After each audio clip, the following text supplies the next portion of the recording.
What's going on, my beautiful people? Welcome to the final video of our Should You Main in 2024 series. Today we are going to discuss infantry. Should you main infantry in 2024?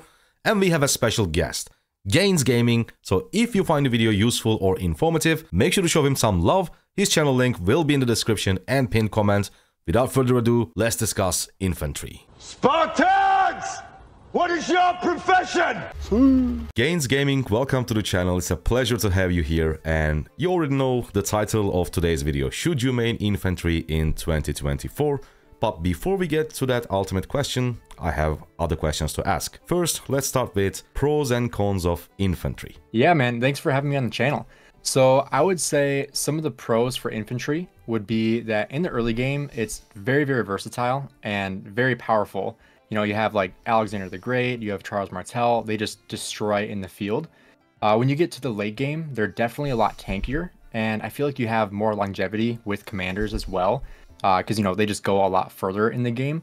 And obviously you have the garrison meta with infantry, and so when you train a ton of infantry, you can stuff flags and stuff fortresses because you have plenty of infantry. I would say some cons with infantry, though, is that they do have a lot less damage than cavalry and archers, and they are also very slow in the field. So I would say those are the two cons, and then the pros as well. Okay, perfect, thank you. Now the next one, let's say you became an infantry main. So in your ideal murder ball, how many infantry marches should be using? Yeah, so I actually used to be an infantry main, and so I ran 3 infantry marches, and I kind of played around with the different pairings I used, but I would say some of the commanders I would recommend when it comes to that, obviously right now we have Luce in the game right now, which is a huge game changer. Yep. So if I were to run 3 infantry pairings right now, I would probably run Scipio with Luce. I would run Guan with Sargon, and then I would run Alex and Harold. And I feel like that last one is a little controversial, and I feel like you can kind of switch it around. Yep. But I am a huge fan of Alex Harold, especially if it doesn't get targeted, because you will do so much damage. And I know you're missing out on some AoE, but the amount of damage you can do with the instant procs is just absolutely crazy. Yeah, I agree. I mean, back in the day, I was using Herald Primary and Alex Secondary, and the damage was I mean, the reports were actually amazing. Yeah, it's crazy. All right, so the next question is, for each troop type, in my opinion, in Rise of Kingdoms, there is that hardest stage of the game. And for infantry, I can easily say that it's not the early game, because we have insane commanders for early game. But do you think there is the hardest stage of the game for infantry mains, or no, like the overall game experience is just going to be smooth? I feel like it's smooth for the most part, but then once you get into the end game, you know, like I said, there's a lot of longevity with infantry commanders where you can still use KVK2, KVK1 commanders in Season of Conquest, but then competing with, you know, the new cavalry, the new archers, is just a lot harder in the end game. So I would say the end game is probably the hardest stage, but I do feel like it is a pretty smooth transition. All right, great. So as an infantry main, if you guys decide to become an infantry main, you shouldn't have any like extremely hard stage. For example, for archers, I mean, early game is really, really hard. But for infantry, it shouldn't be the case. Now, let's talk about infantry equipment for a second. Can you please rate non-legendary infantry equipment on a scale 1 to 10 regarding its budget versus effectiveness? Yeah, so I would probably put it at a 6.5 to 7 out of 10. I was leaning toward like a 7.5. I would say the windswept set is extremely underrated for infantry. I feel like a lot of people only think about cavalry with the windswept set, but the amount of, you know, infantry stats you can get from there, plus the march speed, because infantry lacks march speed a ton. You know, using the windswept set is great. And then Curux Humility is probably one of the most OP pieces that is not legendary in the game. Yeah. Because it is like, I still use Curux Humility on my 2 infantry marches, even though I have everything else legendary. So I would say that is fantastic. And then, you know, comparing it to archers and cavalry, I would say archers are probably better in terms of the budget and effectiveness. Because, you know, the epic set for archers is absolutely insane. You could probably run that in Season of Conquest and be just fine. But for cavalry, it is pretty rough if you don't go legendary, because there really isn't a whole lot of budgeting for cavalry. But I would say that infantry does have a pretty good budget effectiveness for its equipment. Okay, great. Random question, like when would you upgrade as an infantryman? Let's say you are low spender. When would you upgrade your gatekeeper shield, special talented, of course? So I actually still run a gatekeeper shield on my Guan Yu. So, you know, I have pretty much all legendary pieces on every single set except for my Guan, where I have the windswept, or where I have the gatekeeper shield and Curux humility.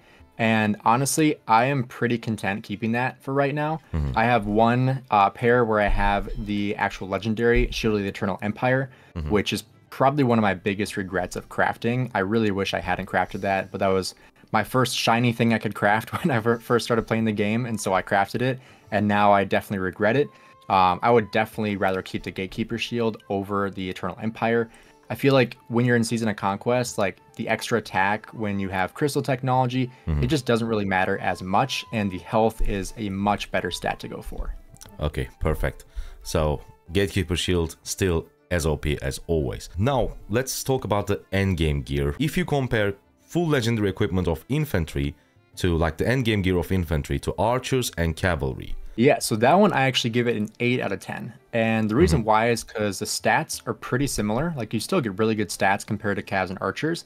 But the thing I love about infantry gear in the endgame with legendary is that it is so much easier to attain than for archers and cavalry, because you know you're going to be getting stuff in keys. It's just so much easier because you know Hope Cloak is probably one of the best pieces in the game in my opinion.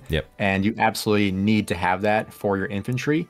And then eventually, when you do end up upgrading your Curux humility, you're going to be using, you know, the legs for infantry, which I believe is the Eternal Empire set. Eternal Knight. You can get in, or Eternal Knight, sorry.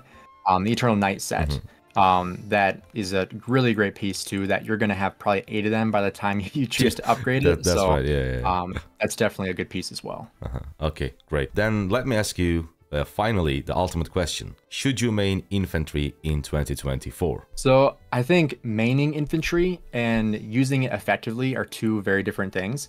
Like I said, I used to be an infantry main, and when Nevsky was released into the game, I was hesitant to expand into more cavalry. And then I was like, holy crap, I need to start using some of these commanders because they're just so good. And, you know, I feel like now it's a little bit different because you do have Luce, you do have Scipio. Before, I didn't have those options, and you know, so it was a lot easier to expand then. So I feel like now you can kind of get away with being an infantry main, but I still feel like you want to have at least one archer and at least one cavalry march on the field, just because there's just so many great options out there.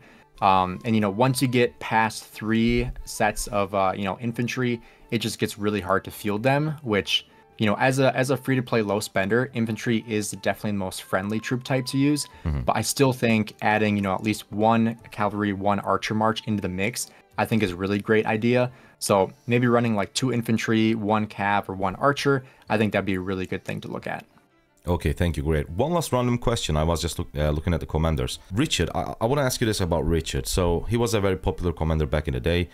He still is, because he does have some benefits, like really good for barb chaining and everything. But let's say you don't have all that time to chain barbs, like you're not going to use him to chain barbs. But would you still invest on, let's say, a 5511 Richard just for the early game and maybe Sunset Canyon purposes? Yeah, I mean, that's definitely an option. I feel like that'd be a little bit less of a priority for low spenders and free to play, more for people that are a little bit mid to high spenders that would look at that.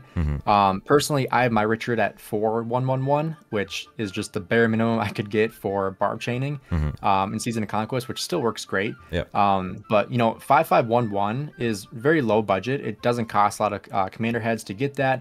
Like you said, you can use it for Sunset Canyon if you're looking at that. And honestly, like I have used Richard in like Ark of Osiris with like Ethel, and it actually works pretty well for debuffing. And you know, even though it's obviously not the best march, when you're in KVK2 and you don't really have that many options, you kind of have to use commanders like that. So I think a 5511 Richard could be viable, but I would say definitely not in Season of Conquest. More so for that early game if you're looking at fighting in KVK2.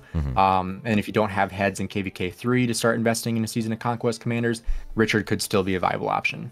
Okay, great. Gains, thank you so much for joining. And guys, you can find the link of Gains' YouTube channel in the description and also in the pinned comment. Thank you guys so much for watching. I see you on the next one. Gains, please do the closure. Yeah, man. Thanks again for having me on the channel. I really, really appreciate it. Thank you. And guys, thank you for watching again. I see you on the next one. Goodbye.